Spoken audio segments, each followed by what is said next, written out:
Horizon TV, the beacon for the nation.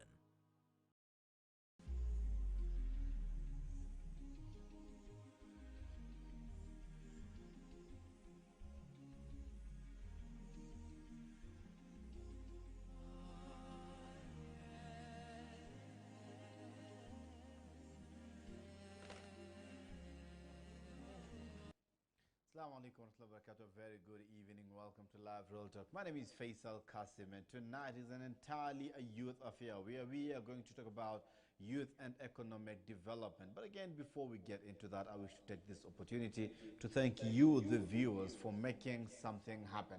Today, earlier on this afternoon at the Jamia Multipurpose Hall, Alhamdulillah, I was recognized as one of the 100 influential Kenyan Muslims. Of course, under the category of media and journalism. They say 100 most influential Kenyan Muslims. Award of Excellence. This certificate is proudly presented to Faisal Qasim for being one of the 100 influential and inspirational Kenyan Muslims the year 2021. Of course, none of this would be possible without you and your support. This award is courtesy of the Muslim media, which is led by Suleiman Doro, alias Dr. Audi, who is the founder and the chief executive officer. None of this would have been possible without you, our beloved viewer, for watching us and being there and supporting us and subscribing and interacting with us. And Alhamdulillah, we are here. Thank you so much.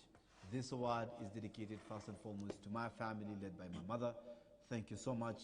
It's dedicated as well to the staff at HorizonTV, who have been doing amazing things to have this particular program running up and down, pressuring me to produce good quality content. And of course, this award again is dedicated to you, the viewer. To you, the viewer who is watching this particular program right there at home. Thank you, thank you, thank you, thank you, thank you so much. Jazakumullah khair. May God bless you. Tonight, we are talking about youth and economic development. And my guest, as I said earlier, it's an entirely youth affair. I have Kimani Patrick, who is the CEO of Carlstick Group Limited. Thanks so much for joining us, Mheshimiwa. You're much welcome. Yeah, and of course, we have Onyonyi Simon, who is the director, and who is the director for Ground Force Security Services, and Suna East Member of Parliament, hopeful, Bwana Onyonyi Simon. Karibu sana, brother. Thank you. Thank you so much for making time for us this evening as we are tackling this youth and economic development subject. Starting with you, Bwana Patrick, who is the CEO of the Carlstick Group Limited. Would you mind taking a few minutes and telling us more about the Carlstick Group Limited, what you guys are doing there? Well, thank you so much, Faisal. And first, congratulations for being recognized as among the most influential Muslims in Kenya. And that means you are among the most influential Kenyans, of course. Thank you. Thank you. And I'm delighted to be having this discussion with you. My name is Kimani Patrick. Yeah. I'm the team leader for the Carlstick Group Limited, a strategic communications agency where we help organizations to, fuel their brand in terms of PR, communications, and everything strategic communications. But apart from that, we have a very vibrant magazine called Enterprise Magazine. And of course, the hosts for the annual East Africa CEOs Breakfast and the National Business Leadership Awards, where, we give entrepreneurs and enterprises in Kenya, the recognition and celebration they need in order to be able to scale and be able to grow and make transformation in the society. So in a nutshell, that is what we're all about at Carlstick. Not focusing on the youth agenda per se, do you? We do, because of course what we do, when you look at the Enterprise Magazine, when you look at the National Business Leadership Awards, like we held a very big celebration of business growth and development, that is at the National Business Leadership Awards last Friday at the Panari Hotel. And some of the categories that we were having actually is the emerging business, SME to watch category. We had the young entrepreneur, the young entrepreneur of the year. We had the small business award, which these were awards which are going specifically to the young people, because we believe that the young people are at the center stage of the enterprise development and the economic development of our country. And when we do this, we bring together these young people together with the older people in business, people who have a world of experience and they have also wealth of money in to terms empower of the young men and the young entrepreneurs. To network with them, Great. to mentor them, to invest in them. And this is something that we're very, very delighted to facilitate for the last 4 years. We really want to understand your success story, and we really want to understand your success story as you're continuing with this program. But again, just to loop in my brother Onyonyi Simon into this discussion, who is also moving into the world of politics very soon. Have you already declared, or I let the cat out of the bag? Well, I've already declared, and I've been involved in some grassroots work back at home. Okay. And the reception is not bad, but again in politics, you always know, you'll always get the two sides of the coin, whereby the people will endorse you, and the others who also won't endorse you. So kwa ground vitu iko sawa. For ground, I can say vitu ziko sawa, and tusikuje kusema kwa ground vitu ni different. No. The ground has agreed that it's Simon, it will be Simon Onyonyi. It is Simon, it is Simon Onyonyi. Yes. Simon, you're founder and director of Ground Force Security. Just to understand the whole idea behind it. Was it youth-oriented, or is it for social development? What exactly was the motive behind it, Simon? Well, the motive behind the Ground Force is to provide security to everybody in Kenya. And in Ground Force, I came up with this model whereby, apart from providing security services, that is the guarding services, installation of CCTVs, installation of security fences, and also we have the K9 unit, that is the dog unit. I came up with something whereby I involve the youths in helping us look for the tenders, and in turn, we give them stipend to help them wade through, because currently getting jobs in Kenya is quite hectic. So that model has really helped us, and we have quite a number of youths on our payroll who help us go out and commission. Yeah, it could be commission per se, but they're in the payroll, whereby we give them something enough to push them through. Yes. Great. Thanks so much, Bwana Caleb, for joining us. Alicia Caleb, who is the founder of Agrotech. Again, we are just starting the whole conversation and bringing our audience up to speed with what's happening. Would you mind telling us a little bit about Agrotech and what exactly you guys do there? Oh, thank you very much for this great opportunity to be hosted here at Horizon TV. Basically, this is Alicia Caleb. Alicia Caleb is the founder and CEO of Agrotech Plus. Besides that, I sit as a delegate to the Commonwealth Youth Council, where I represent the Kenyan youths in the Commonwealth Youth Council Assembly. Basically, Agrotech Plus, this is a social enterprise whereby we are empowering young people, that's the youth and the women, in the agricultural value chain. We do this by financing the agricultural value chain by empowering these smallholder farmers, by giving them financial stamina through loans, and training them on climate smart agriculture, mostly the young people. And we do this by also training these smallholder farmers on savings. And the bigger part of this, we are working towards to achieve the Sustainable Development Goals of the United Nations, that is SDG 2 and SDG 13. Right now, we are doing all this through technology, using technology, that's the mobile application, and machine learning.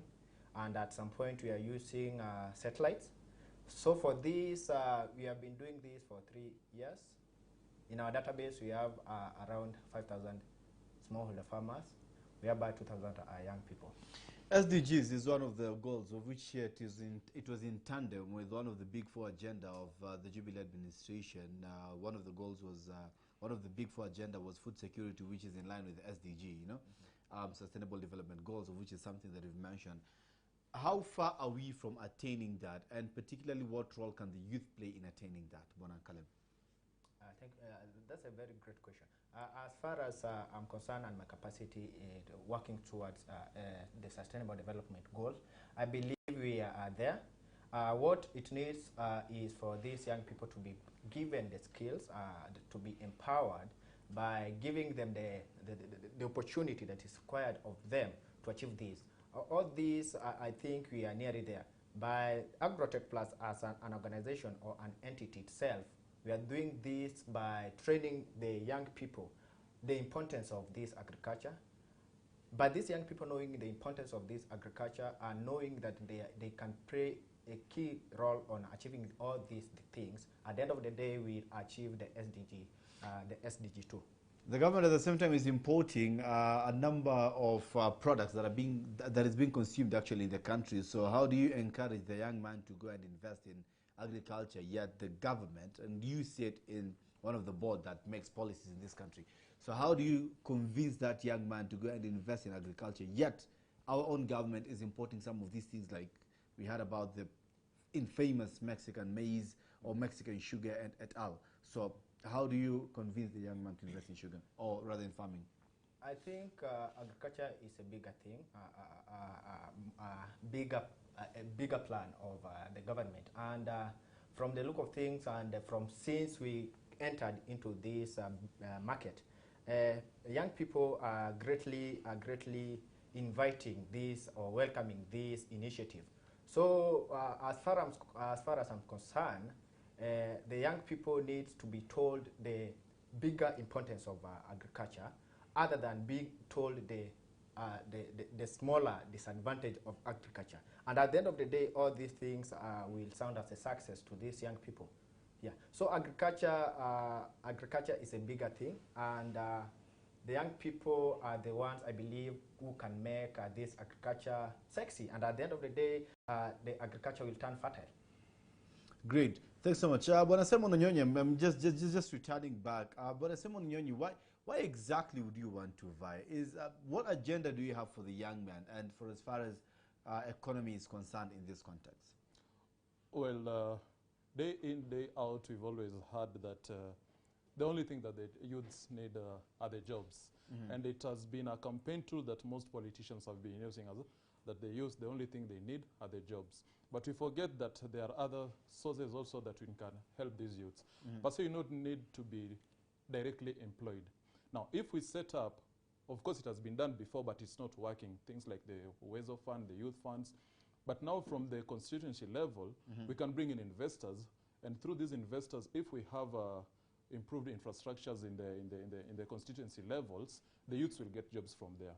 If we are building a hospital somewhere, the youths will get jobs somewhere. If we are building more roads, the youths will get jobs somewhere. Mm-hmm. If we involve ourselves in agriculture, the youths will get jobs there. And also we provide a safe haven for youths who take loans, in that when the time comes whereby they are supposed to pay these loans and maybe they are going to default, we don't go down snatching everything that they had worked hard for. We set up a fund somewhere that can come in as a rescue mission to them, then they later pay up these loans steadily without any fear that maybe the motorbikes or maybe the investment they had made will be taken away from them. Great. Asante sana. Bwana Kimani, just to loop you into this conversation, and yes. Of course what you guys are doing at Calstick is amazing, great job. However, how ready do you think the market is for the young man in this country, or for the youth in this country? Because there's always this notion of the microwave generation, that we always want to get quick riches, you know, and thus our thirst for corruption and greed is so high. So how do you balance that? Do you think the market is ready for the young entrepreneurs, young people? That is one. If yes or if no, then what needs to be changed where? Well, that is a very good question. And number one, I believe that the market is ready for the young people, because when you look at the innovations that the young people are coming up with, both innovations and inventions, and even new ways of doing things, it's something that the market is very receptive of. You know, giving myself as an example, when you look at the recently concluded NABLA Awards that I was talking about, the majority of people who are there, over 60%, are our seniors in business, and coming to an event that is being hosted by young people. And even us as Calstick being able to sustainably be in business for 4 years is something that shows that the market is actually ready for us. We are here with 2 young people who are in business, and definitely if they're here in business and they're in business, definitely means they have people they have employed. It means they have clients who have already believed in what they are doing and they are giving them business. So I believe the market is right for the young people.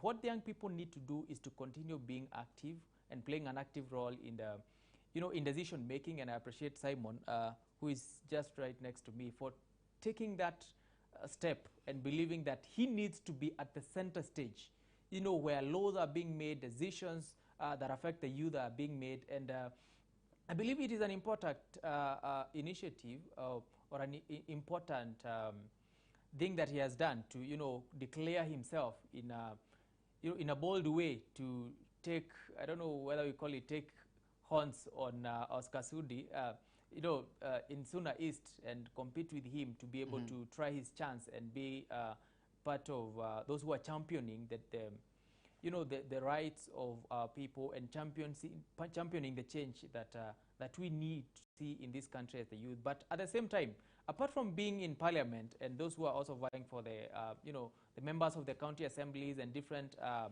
elective posts, I also believe that youth need to be active in areas that advocacy is being done, like what my colleague said. He's part of part of a group that is making key decisions and also lobbying for change in our society. So I believe those are some of the things that youth need to do. But at the same time, when you look at we are 13.7 million youth in our country. That is the youth between the ages of 18 to 34. 13.7 million youth, around 39% of them are unemployed. That means that the unemployment rate in our country is more than 3 times the global unemployment rate in our country. But at the same time, even those who are employed, the 61% of the youth who are employed, most of them do not have decent jobs. We call it job poverty.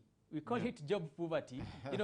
You are working, but you're living hand to mouth, and you are a youth. That means that the likelihood of youth being poor in our country and even in Africa is very high. So youth need to be at a place where they are they are playing an active role in the organizations where they are working, in ensuring that they play an active role in ensuring their organizations grow, and at the same time asking for equitability in terms of the salaries that they are getting, ensuring that entry-level jobs in organizations do not give them a small pay. I was, sorry to say, a little bit disappointed when my colleague said he's giving stipend instead of giving it a decent name and saying he's giving a retainer and a commission that youth can be able to decide how much they can be able to earn.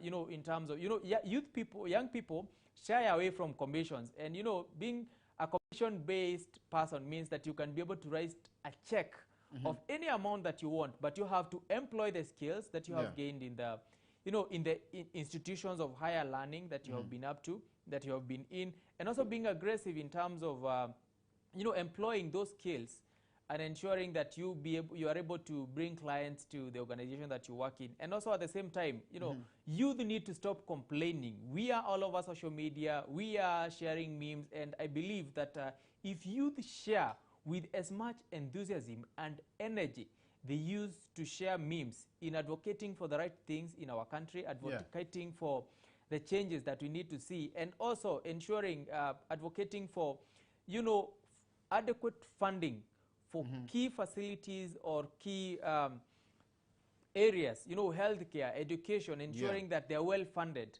That will bring a lot of change and tremendous growth in our society. And at the same time, ensuring that they are not always ready for corruption and corrupt deals. We want things very quickly. Things happen at the right time. Do the right thing.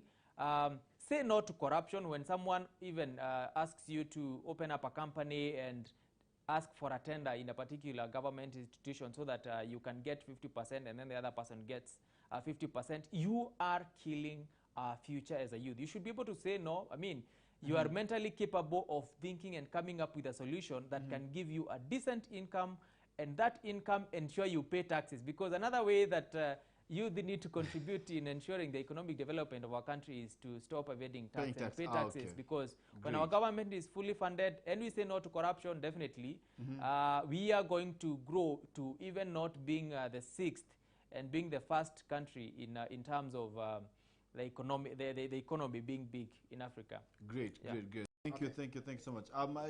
In addition to what my brother just said. Okay, very briefly, because you need to go on a very short break. So just go ahead, Caleb. Go ahead, Caleb. In specific, to answer the question that you had just asked, is the market ready for these young people? Yes. I believe the market is very much ready for the young people. It's for these young people.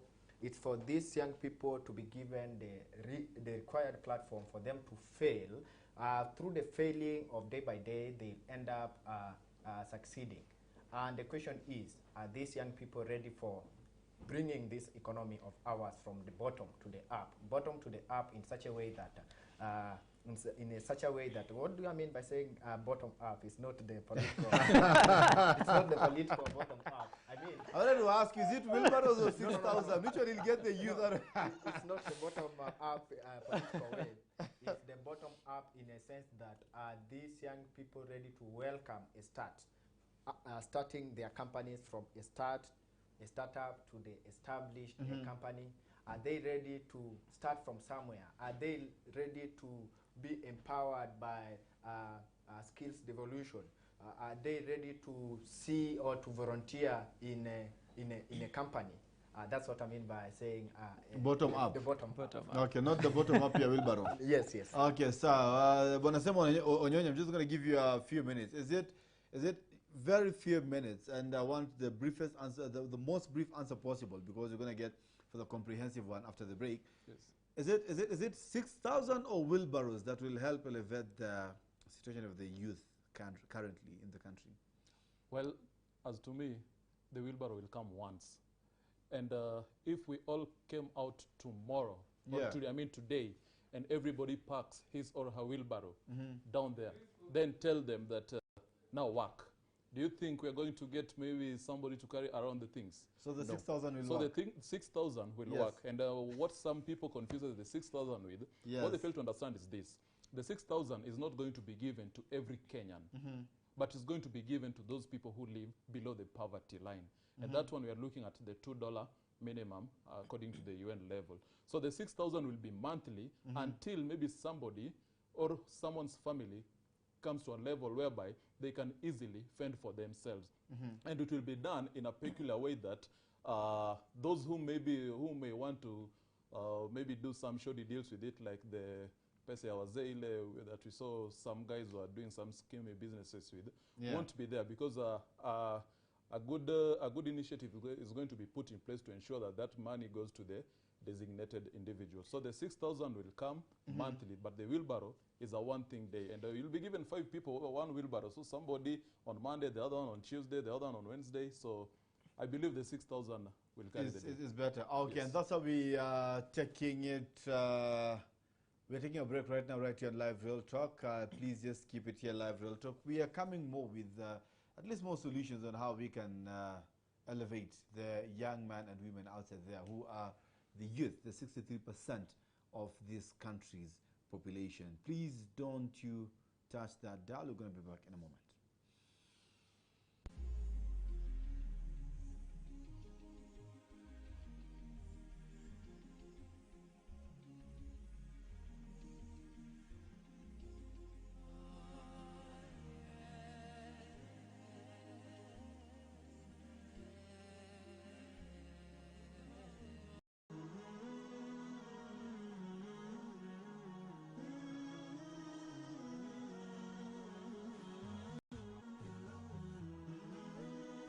Horizon TV, the beacon for the nation.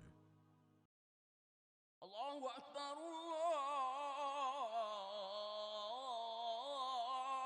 Allahu Akbar, Allahu Akbar,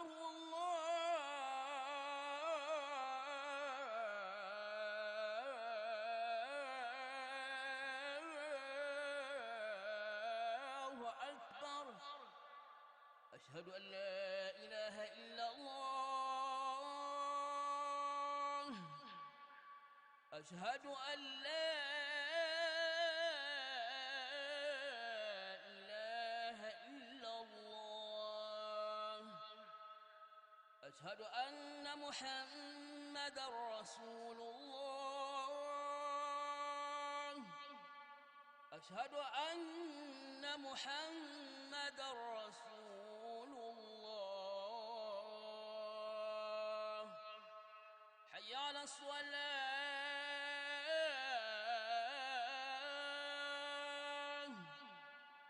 حي على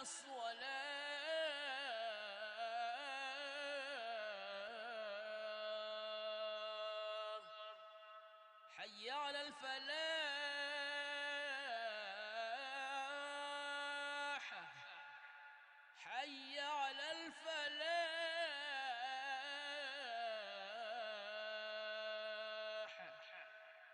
الله أكبر الله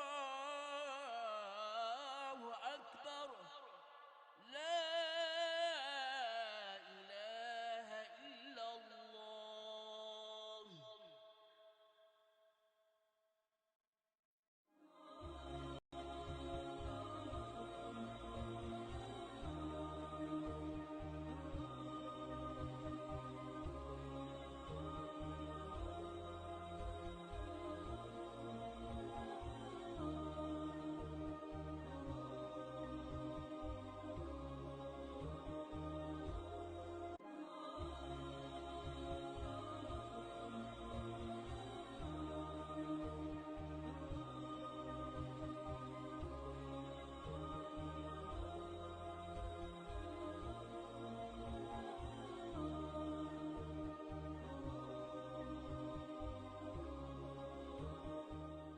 Uislamu ni dini yenye mpangilio ulio kamili na taratibu zake humpa fursa kila mja kuifahamu na kuelewa. Muislamu yoyote lazima achukue jukumu la kuifahamu dini yake, kuanzia kwenye shahada, ashhadu, nakiri kwa moyo, kisha usafi wa kimwili. Hapo ndipo huanza safari ya kumwabudu Mola wake. Usikose kujiunga nasi kila siku ya Jumamosi live kwenye kipindi Ufahamu Uislamu, ili ujifunze mengi usiyojua kutoka Horizon TV.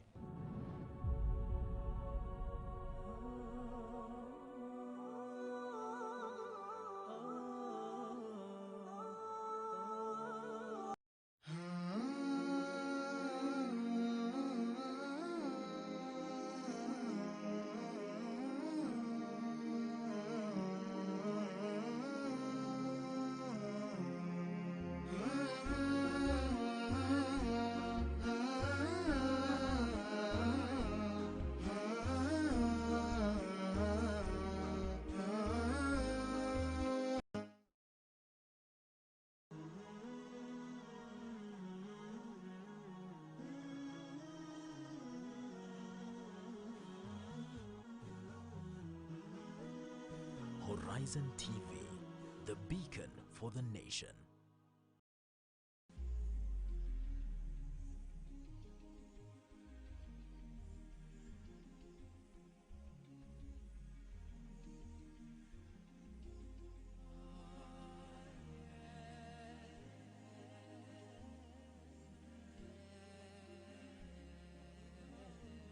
Assalamu alaikum warahmatullahi wabarakatuh. I was just adjusting. Isa, man, you give me notice, but now I was just adjusting my seats anyway, so I can just do it. Guys, follow. Yeah, I had to do it. Thanks so much. Amina Hassan on YouTube says good content. Thank you so much. On Facebook as well, comments streaming in, and WhatsApp as well, comments streaming in. The numbers are down there below on your screens, and we are talking about the whole agenda on youth and economic development right here in the studio with my amazing panelists. I have Bwana Kimani, I have Bwana Simon, and I have Bwana from Agrotech Plus. Elisha. Thanks so much, guys. Asante sana for making time for us this evening. We were talking about the wheelbarrow vis-a-vis the 6,000. Which one do you think is more sustainable? And as Simon was answering that question, Elisha was banning for a comment. You know, wanted to say something as well and put in your 2 thoughts on that. Elisha. Basically, I just want to concur with him. Yeah. What the young people of today, young person needs is skill revolution. Skill revolution, at the end of the day, will bring this into act. So I need not to concur with the wheelbarrow thing. I need not to concur with the financial thing. What the young person of today needs is the economic empowerment comes with skills. So at the end of the day, what this young person needs to achieve the economic empowerment is the skill revolution. Yeah. Okay. Thank you so much. I don't want to answer that question politically. For political reasons, it's understandable. Skill revolution, soft skills, hard skills.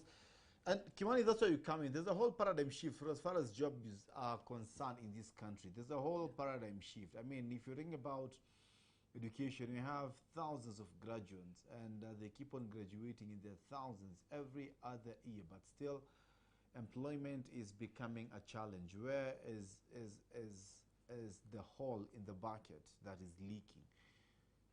Well, a couple of years back, two and a half to be exact, I was interviewing for a marketing role, and I met this gentleman from USIU, and he told me something that I'll never forget.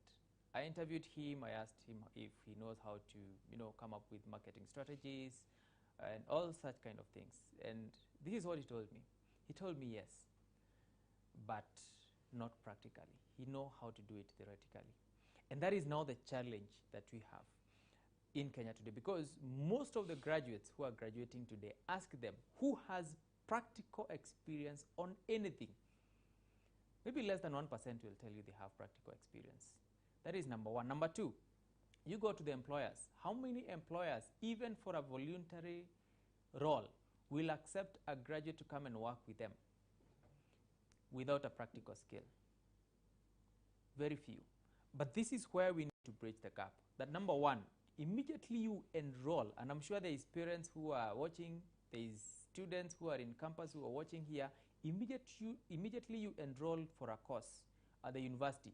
The first thing you need to do is not look at the nearest club where you can go to, kukunywa pombe every weekend evening, like this one, like Friday evening, like today. But the first thing you need to ask yourself is, where can when I study during the day, the theoretical aspect, where can I go over the weekend or sacrifice 3 or 4 hours when I'm not in class and be able to attain practical experience?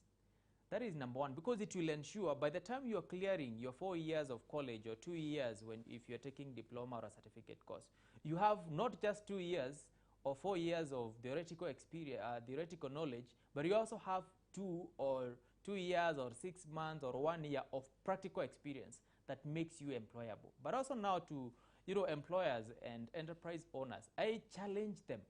If you own a business in Kenya today, create a space. You can create a workspace, even if it's one station, where you can give an opportunity to university students, whether it's one every day. They come and learn. They learn organizational culture. They learn how people work in a work setup. They're able to know how decisions are made.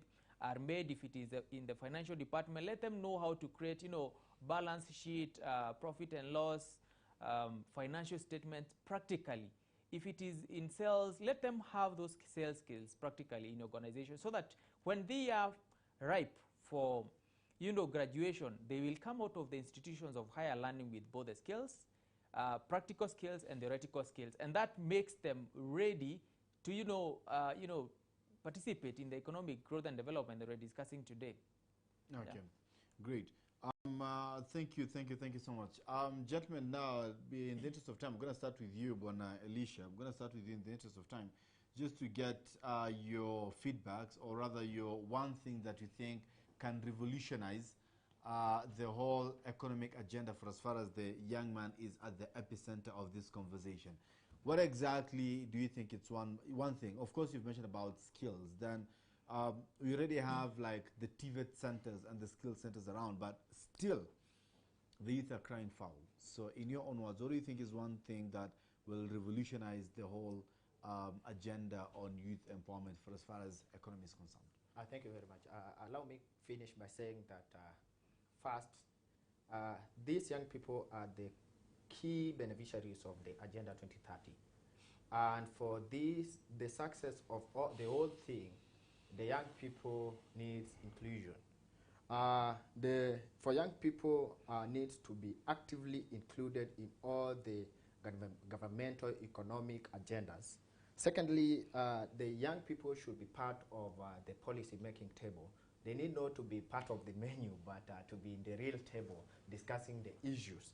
And it's also able to these young people to, as I said earlier, they need to revolutionize their skills. So for these young people, they need to be ready to learn, you be ready to learn in essence, whereby you are ready to involve yourself in volunteering activities, in governmental activities that can empower you in one way or the other. Great. Thank you so much. Asante sana. But you haven't mentioned how we get onto that table. You know, for the longest time we've been part of the menu. Ama tunakaa pale chini ya meza. You know, when the breadcrumbs ikishuka chini, that's what we grab na tunapanda na uji. You haven't mentioned how exactly we go up and get a space on that table. Alicia, very briefly. And then you go to Simon. Yeah. As I say goes, power is not given. You have to fight for it. Mm-hmm. For the young person to be on the table, you have to fight to be on that table. Mm-hmm. To rub shoulders with these great men. Mm-hmm. First, you need to fight for it. Secondly, once you have the required skills that needs you to be on that table, because there are many opportunities out here for these young people.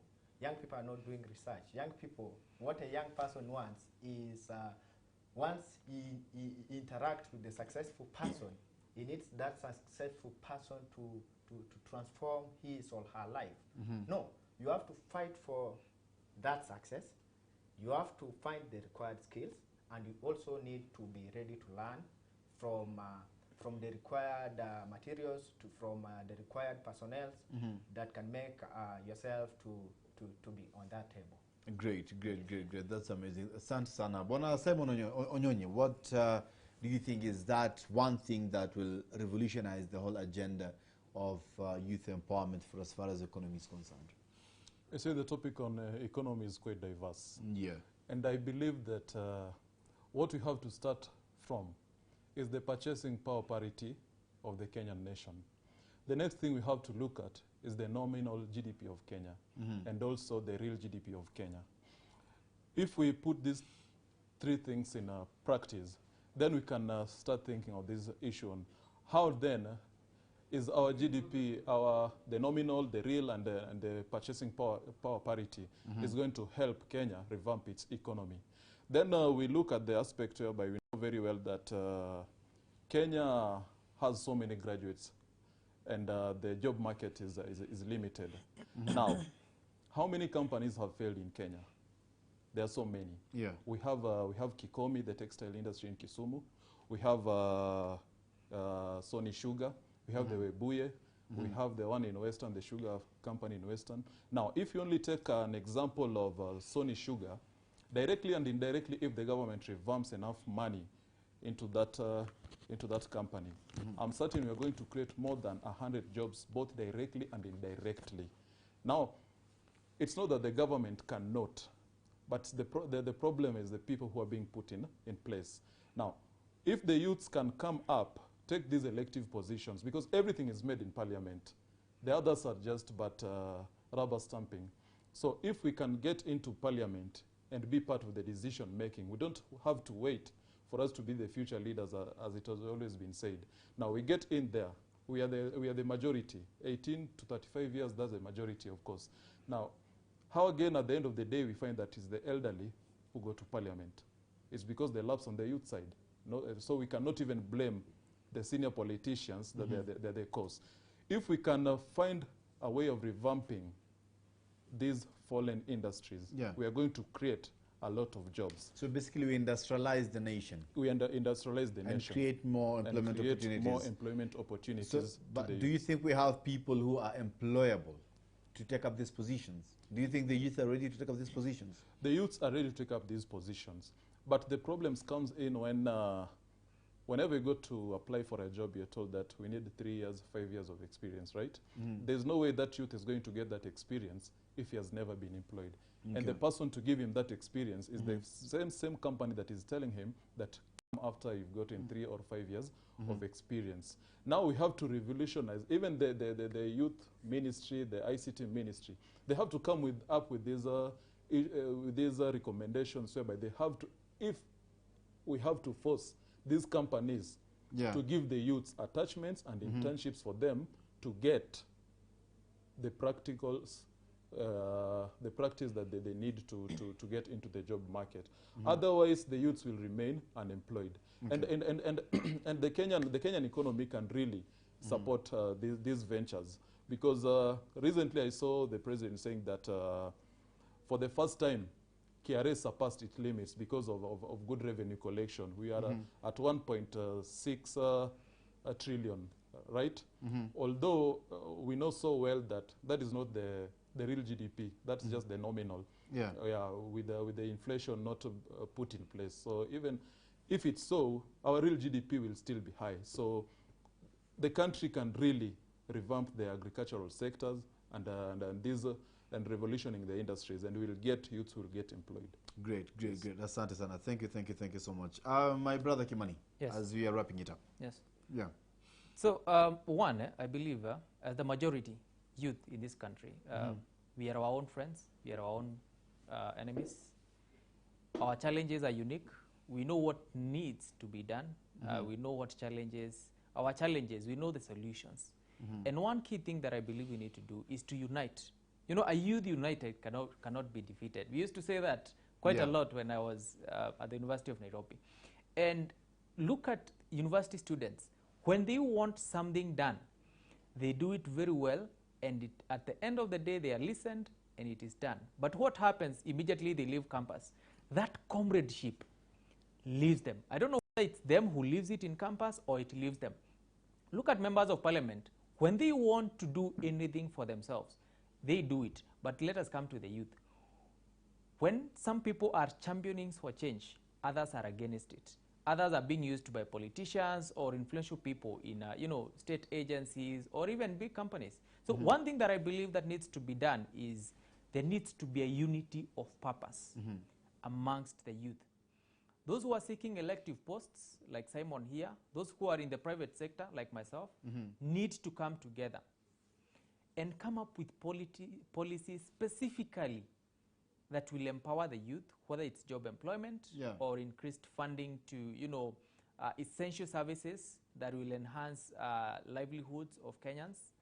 And also now, when that one is done, let us be each other's keeper. When you hear an opportunity that can benefit someone, either in the village or in your neighborhood, please pass it to them, because that unity will ensure that we advance together progressively, and two, it will ensure that no youth will be left behind. And that way we are going to change our country, and that way we will be able to change not just our generation, but even the future generations. Yeah. Great. Thank you so much. Santana Bwana Patrick Kimani, Simon Onyonyi, and Alicia Santeni Sana for making time for us this evening. In the interest of time, unfortunately, we may have to end this program tonight. Once again, I wish to thank you so much, the viewers, for helping me get this. Thank you so much. Thank you, and God bless you. My parting shot tonight, as we are finalizing the whole agenda on youth development, I just want to pick on what each other has said and summarize as this one thing: unity of purpose. We need to understand that our strength as the young people, not just in this country, but in this continent as a whole, lies in our diversity. The day that we will realize the strength of the Kikuyu in starting up the business, and take up the strength of the Asian in managing a business, and take up the strength of the Swahili from speaking and negotiating for deals, and take up the strength of the Somali in liquidity and getting the work done, that is the day, as the young people, we are going to celebrate and be part of the conversation in this country. Let us understand that our strength lies in our diversity as a people. So it is time to stop this shenanigans and come together as a people, as the largest community this continent has ever seen. That is the youth community. It is our time. We either make the right moves now or continue wail until we become the old. And remember, history will harshly judge us if you do nothing about it. My name is Faisal Kasim, and this has been the Live Real Talk. Thank you so much to everyone who has made this possible, and thank you, the viewer, for keeping us company throughout this hour as we were discussing this important agenda. See you next week. Oh, sorry. Apologies. Not going to be there next week. I'm not going to be there next week. Neither the week after that. Neither the week after that. I'll tell you why when I'm back. Thank you so much. See you when I see you. Assalamu alaikum.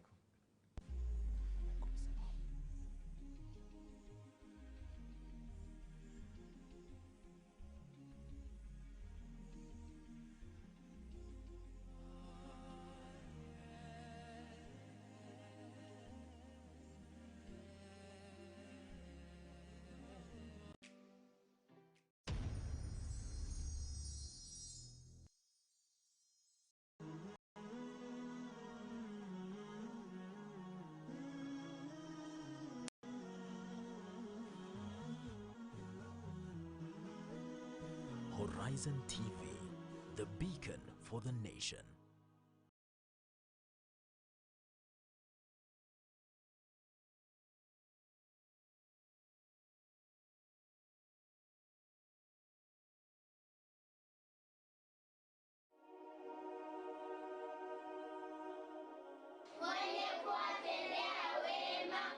Kwa majina mimi naitwa Juma Omar.